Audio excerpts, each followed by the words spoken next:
আচমকাই কেউ ডাকে, সেই ডাক ছড়িয়ে যায় শরীরের কোষে কোষে, রক্তচাপ বেড়ে যায়। অমনি সুটকেস গুছিয়ে ক্যামেরা সঙ্গী করে বেরিয়ে পড়ি আমরা, আমি মানে অভিজিৎ, সুমন আর জীবানন্দদা।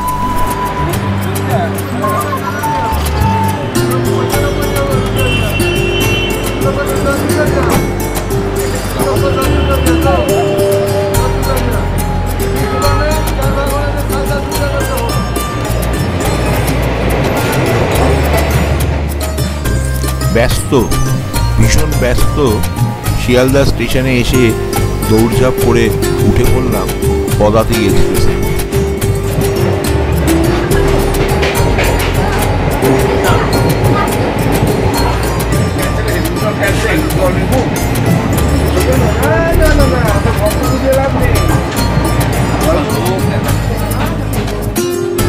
ট্রেনের জানলা থেকে সকালের নরম আলো মন আরো উদাস করে দিল।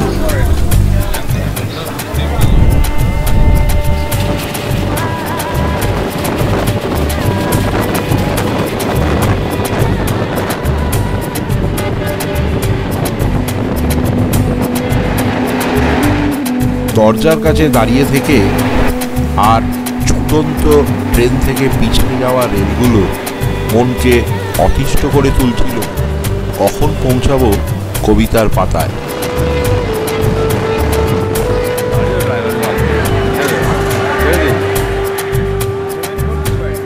এনজিপি স্টেশনে নেবে ছুট ছুট, অনেকটা পথ যেতে হবে। পায়া কালিম্পং কোলাখাম 123 কিলোমিটার। আরেকটা পথ আছে গরুবাথান লাভা হয়ে যাওয়া যায়, দূরত্ব 108 কিলোমিটার। আমরা এই পথ ধরেই গেছিলাম। লাভা থেকে কোলাখাম মাত্র 8 কিলোমিটার। গাড়িতে মালপত্র তুলে দিলাম রওনা কপাল টুকে।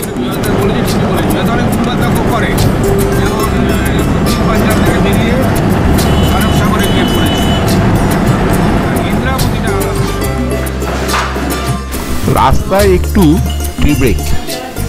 জায়গাটার নাম ওদলাবাড়ি, সঙ্গে একটু ড্রাই ফ্রুট। একটু জিরিয়ে নিয়ে হাত পার ভিজি ছাড়িয়ে নিয়ে ফের শুরু করলাম রওনা।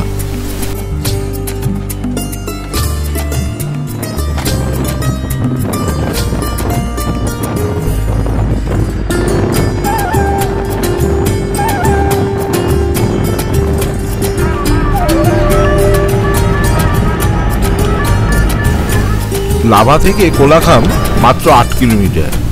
কিন্তু হলে হবে কি, রাস্তা বলতে শুধু বোল্ডার। মনে হলো আমরা বোধহয় ওয়াশিং মেশিনের ভিতর বসে আছি, বডি পার্টস খুলে পড়ে যাওয়ার জোগাড়। আমরা যখন কোলাখামে পৌঁছলাম তখন বেলা গড়িয়েছে, কিন্তু কোলাখামে পৌঁছে চারিদিকে চোখ বুলিয়ে আর বুক ভরে নিঃশ্বাস নিতে সব জ্বালা যন্ত্রণা আর পথের ক্লান্তি উধাও হয়ে গেল। আমাদের আস্তানাটাও তোফা, একেবারে খাদের ধারে, ঝুলন্ত ব্যালকনি আর তার নিচেই অতল খাদ। আর ঘরের মধ্যে থেকে দিব্যি দেখা যায় কাঞ্চনজঙ্ঘা। নাম স্প্রিং ডেল রিসর্ট।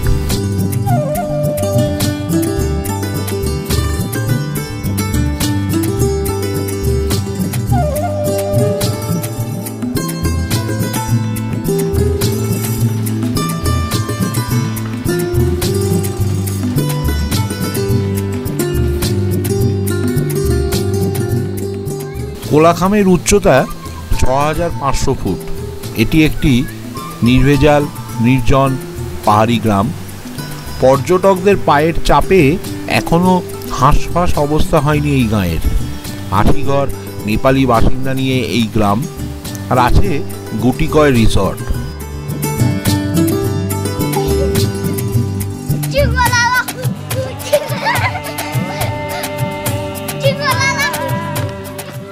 হিমেল হাওয়াকে সঙ্গী করে সর্বাঙ্গে মেঘ মেখে একটু বেরিয়ে পড়লাম কোলাখামের সাথে প্রাথমিক পরিচয় পর্বটা সেরে ফেলতে আর কি। ব্যস্ততা শব্দটা এখানকার অভিধানে নেই। দূষণ এখানে জাল বেচাতে পারেনি। এই উচ্চতায় পৌঁছতে পারেনি হিংসা, বিদ্বেষ আর হানাহানির রাজনীতি।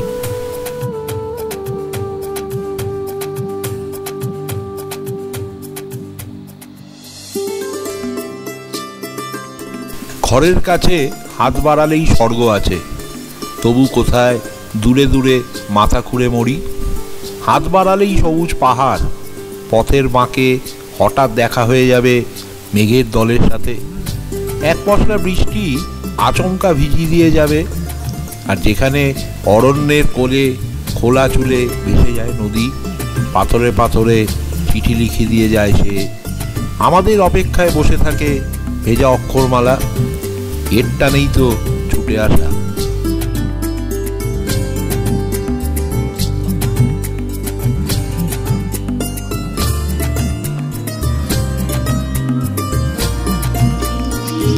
তবে যা ঠান্ডা বাইরে, হাঁটাহাঁটি করার জো নেই। আধার নামতেই আগুন জ্বালিয়ে ক্যাম্পফায়ার, আর রাতটুকু গোটা তিনেক লেপ চাপিয়েও হি করে কাঁপলাম। সকালের আলো ফুটতেই বেরিয়ে পড়লাম।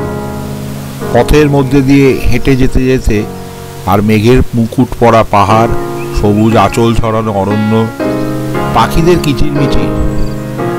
কোলাখামে এসে বোগবাদের তত্ত্ব খারিজ হয়ে যায়। তাই তো এখানে আপনি পাবেন না মোবাইলের টাওয়ার বা ইন্টারনেটের জটিল ওয়েবনেট। ক্যামেরা নিয়ে বেরিয়েছি, ছবি তুলব কি? চোখের সামনে ফ্রেম জুড়ে কাঞ্চনজঙ্ঘা, যার টানে এখানে ছুটে এসেছি। দিনের প্রথম আলো গায়ে মেখে ঘুম ভেঙে জেগে উঠছে কাঞ্চনজঙ্ঘা।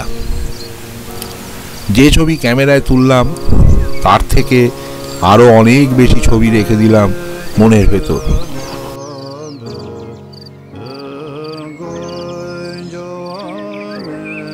কাঞ্চনজঙ্ঘার এই রূপ ভূমিখণ্ডে যেন এক উদ্যত জমিদার, যে জমিদারত্ব প্রতিষ্ঠা করে লেঠেল দিয়ে নয়, সহজাত রূপে, বিশালত্বে, সৃষ্টিমগ্নতার আনন্দে। সে যেন কত সহমর্মী, কত স্বচ্ছন্দভাবে শ্রেষ্ঠত্বের আসনে বসে আছে। কোনো অহংকার নেই, শ্রেষ্ঠত্ব প্রতিপন্ন করার চেষ্টাও নেই, আপন গরিমায় বিরাজমান। এর রূপ যেন এক মাদকতা মেশানো গম্ভীর অনুভূতি।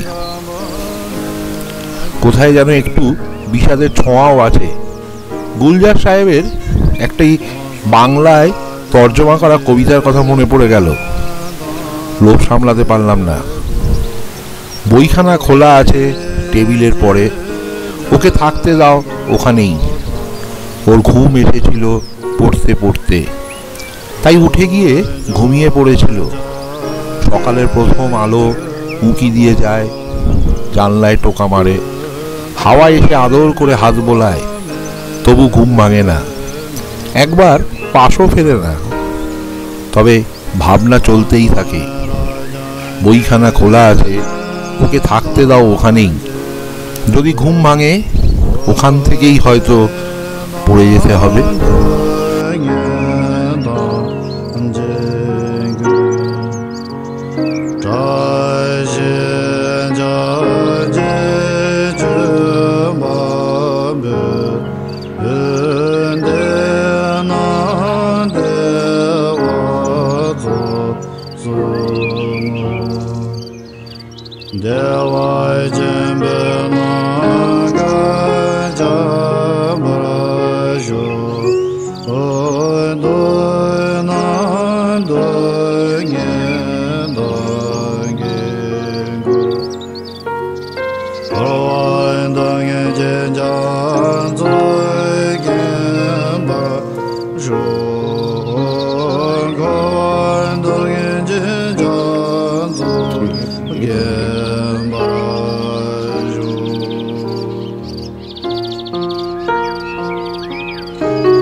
নেওড়া ভ্যালি ন্যাশনাল পার্কের বাফার এরিয়ায় কাঞ্চনজঙ্ঘা আর দিগন্ত বিস্তৃত সবুজ উপত্যকা আর পাখিদের স্বর্গরাজ্য। এই হচ্ছে কোলাখাম।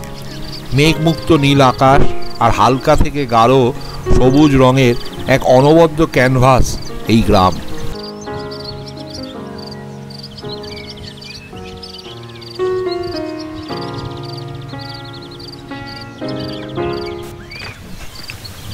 দারুণ নীল আকাশ, সঙ্গে মিষ্টি ঠান্ডা।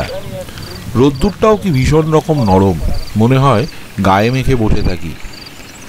পাহাড় ছুঁয়ে হাওয়ারা আমাকে নিয়ে উঠতে থাকে বেওয়ারিশ চিঠির মতো। ফেরার ঠিকানা উড়িয়ে উঠতে থাকি মেঘেদের পাড়ায় পাড়ায় লুকোচুরি খেলি বৃষ্টির সাথে। আজ আমরা বেরিয়ে পড়েছি নেওড়া ভ্যালি ন্যাশনাল পার্ক যাব বলে। লাভা থেকে গাড়ি চেঞ্জ করে যেতে হয় এই নেওড়া ভ্যালি ন্যাশনাল পার্কে। লাভা থেকে 4 হুইল ড্রাইভ এই গাড়িগুলোই নেওড়া ভ্যালি ন্যাশনাল পার্কের ভেতর ঢুকতে পারে। গিয়ে প্রথমে যেতে হয় চৌদাফেরি ক্যাম্প। সেই চৌদাফেরি ক্যাম্পে পারমিট করতে হয়, তারপর আমাদের ন্যাশনাল পার্কে ঢুকতে পাওয়ার অনুমতি পাওয়া যায়। এখানেই আমরা ব্রেকফাস্ট করে নিলাম।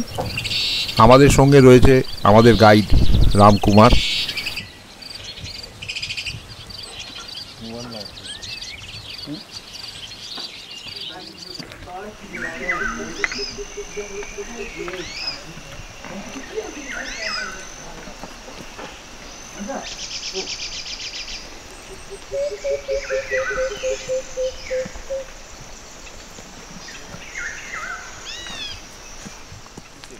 মায়ের চুলের ফিতের মতো সরু রাস্তা হারিয়েছে পাহাড়ের বাঁকে আর সবুজের ব্যাপ্তি।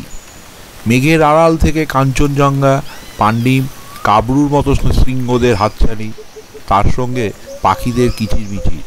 পিনকোডহীন মেঘের মতো ঘুরতে ঘুরতে মনে হচ্ছিল একটা কবিতার পাতা উড়ে এসে পড়েছে পায়ের কাছে। নির্জনতা ভালো, কিন্তু কতটুকু ভালো? বনের ভিতর যাও, থাকো কিছুদিন, ঘাস পাতা খাও, কিছু ফুল খাও, শুয়ে থাকো হিমে, অন্ধকারে ঘুম ঘোরে শিকড়ের পরে। দিন যাবে, কিন্তু তা কি করে যাবে? দিন রাত্রি নেই, এই বন স্থির হয়ে আছে বহুক্ষণ। কিছু দূর থেকে ওই কোলাহল ভেসে আসে কানে। নির্জনতা ভালো, কিন্তু কতটুকু ভালো?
ভরা থাক স্মৃতি সুধায় বিদায়ের পাত্রখানি ভরা থাক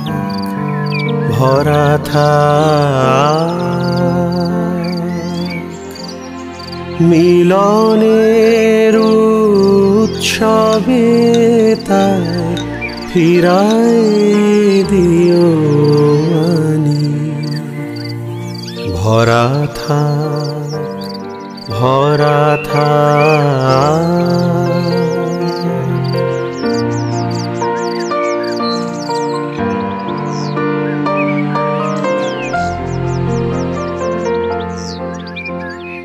বিষাদের অশ্রুজলে নীরবের মর্মতলে বিষাদের অশ্রুজলে নীরবের মর্মতলে গোপনে উঠুক ফুলে হৃদয়ের নূতন বাণী গোপনে উঠুক ফুলে হৃদয়ের নূতন বাণী ভরা থাক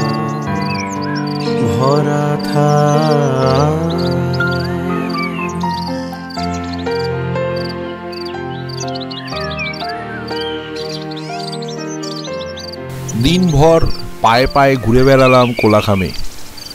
বেলা পড়ে আসতেই চোখ গেল পশ্চিম আকাশে। ক্যানভাসে তখন রঙের উৎসব। অদৃশ্য এক শিল্পী তার রং তুলি নিয়ে ব্যস্ত, আর চরাচর জুড়ে বাংময় নীরবতা। দিগন্ত বিস্তৃত উপত্যকা, সামনে অতল খাদে থমকে সময়। এই নির্জন খোলাখামে দাঁড়িয়ে মনে হচ্ছিল গোধূলির রং বদলের আমি এক এবং অনন্ত সাক্ষী। মৃত্যুর হাতছানিও কখনো কখনো এত সুন্দর হয় বুঝিনি। কি বলবো ভাবতে গিয়ে মনে পড়ে গেল শক্তি চট্টোপাধ্যায়ের লেখা কবিতার কয়েকটা লাইন। এই বয়সে একটু আগুন পেলে আমার ভালো লাগতো, যা অবশেষ কিংবা কালো। পুড়িয়ে যদি খানিক পেতাম পাঁচার আলো, লাগতো ভালো। এই বয়সে একটু আগুন পেলে আমার লাগতো ভালো। কি আর এমন বয়স তোমার, মাথায় ময়ূর পুচ্ছ তোমার, কি আর এমন বয়স তোমার। নিকটবর্তী শান্ত পাহাড়, এখন কি সেই যাবার সময়, অলক্ষণে যাবার সময়।